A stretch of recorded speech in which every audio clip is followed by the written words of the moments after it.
እጋፈጣቸዋለሁ። ይኸውልህ እንደዚህ መሸሻቸው እንደዚህ የምፈራቸው አይነት ስሜት ከተሰማቸው ነገሮች ይብሳሉ። መፍራት አይደለም ነገሮች መጠንቀቅ ነው። ነገር ግን ሰማኝ፣ ልጁን ስጪው፣ ልብስ ቀይሬ እንሂድ። ልጁን ስጪው። አልፈልግም ነው አይሆንም፣ አይሆንም። ደስታ ልብሴንም ተወው፣ ልብሴ ምንም አይደለም። ይኸውልህ ልብስ ምናምን በቃ ይሄ ቁሳቁስ ምናምን ከልጅ የሚበልጥ ነገር አይደለም። ሰማኝ፣ ለኔ ቀሪ ነገር ሁሉ ልጄ ነው። በቃ አይሆንም፣ ተወው፣ ምንም አይመጣም እኮ ለሱ የምትሳሽ ከሆነ ልጁን ስጪው፣ ልብስ ቀይረሽ እንሂድ። ምንም አይፈጠርም። ቤተሰቦችሽ ጋር እንሂድ። ሰማኝ፣ ምናልባት ይሄ የነገሮች ማብቂያ ሊሆን ይችላል። ሰማኝ፣ በቃ ከዚህ በኋላ ነገሮች ምንም ላይፈጠር ይችላል።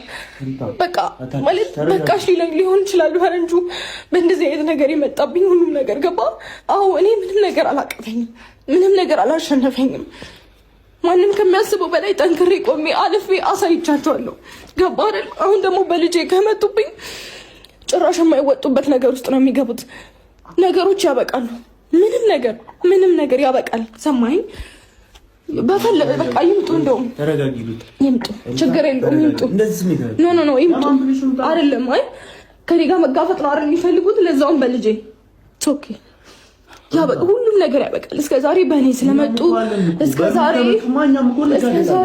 በእኔ ስለሆነ ነው በቃ ይሁን እያልኩኝ እያለፍኩት በምችለው ነገር እየተጋፈጥኩኝ እንደምችልም አድርጌም እያሳየኋቸው ያለፍኩት በእኔ ስለሆነ ነው።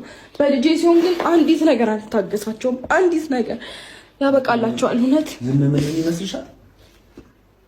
ያበቃላቸዋል። ሩታኛ እኮ ቢደርስም ዝም አንልም የሚባል ነገር የለም።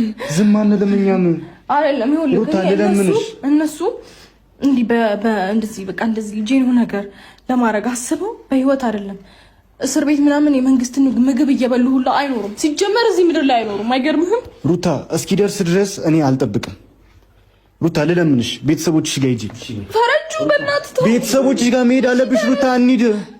ሩታ እሺ በይ እንሂድ። አታልቅሽ በእናትህ እንሂድ። ሩታ የሚያስለቅስ ነገር እኮ አይደለም እኮ አይደል?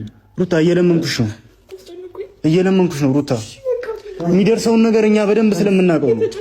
የሚደርሰውን ነገር በደንብ ስለምናውቀው ነው። ሩታ እሺ ተነስ።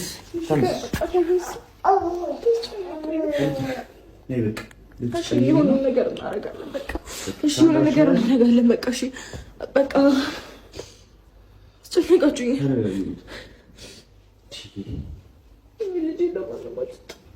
የፈለገ ነገር ይመጣል እንጂ ለማንም አትጥልች። ምንም አይሆንም። እኔ ያለው